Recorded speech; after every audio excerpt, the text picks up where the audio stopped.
আল্লাহ তাআলা কিয়ামতের দিন সাইয়েদনা নূহ আলাইহিস সালামকে বলবেন, নূহ তুমি কি দাওয়াত পৌঁছিয়েছো তোমার উম্মতের কাছে? নূহ আলাইহিস সালাম বলবেন, হ্যাঁ আমি পৌঁছিয়েছি। এবার নূহের উম্মতকে আল্লাহ জিজ্ঞেস করবেন, এ নূহের উম্মতেরা, তোমাদের নবী নূহ কি দাওয়াত পৌঁছিয়েছে? নূহের উম্মত বলবে, না আল্লাহ, আমাদের কাছে কোনো সতর্ককারী আসে নাই। তুমি বললা পৌঁছিয়েছো, তোমার উম্মত বলে কিছু পায় নাই। নূহ, তোমার কি কোনো সাক্ষী আছে?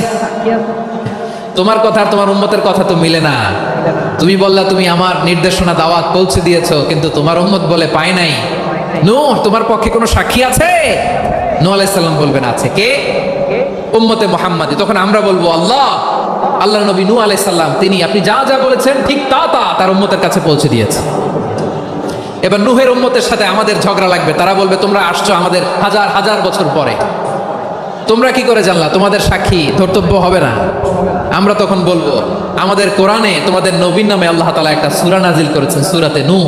আওয়াজ করে পড়েন আল্লাহু আকবার।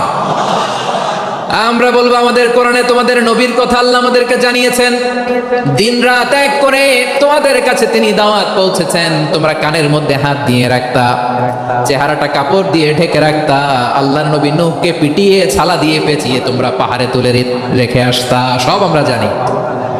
আমরা যখন বলবো এই কথা, নূহের উম্মত চুপসে যাবে। তখন আমরা সত্য বলেছি কিনা এটা আল্লাহ তাআলা জানতে চাইবে বিশ্বনবীর কাছে। তখন বিশ্বনবী আমাদের পক্ষে সাক্ষী দিবেন। আওয়াজ করে বলেন আল্লাহু আকবার। এজন্য আল্লাহ বলেন, নবী আপনি হচ্ছেন সাক্ষ্যদাতা, সব নবীদের উপর আপনি হবেন সাক্ষী, আবার আপনার উম্মতের সাক্ষীর উপর আপনি হবেন সাক্ষী। তার মানে নবী গো, কিয়ামতের কঠিন ময়দানে আপনি হবেন রাজ সাক্ষী।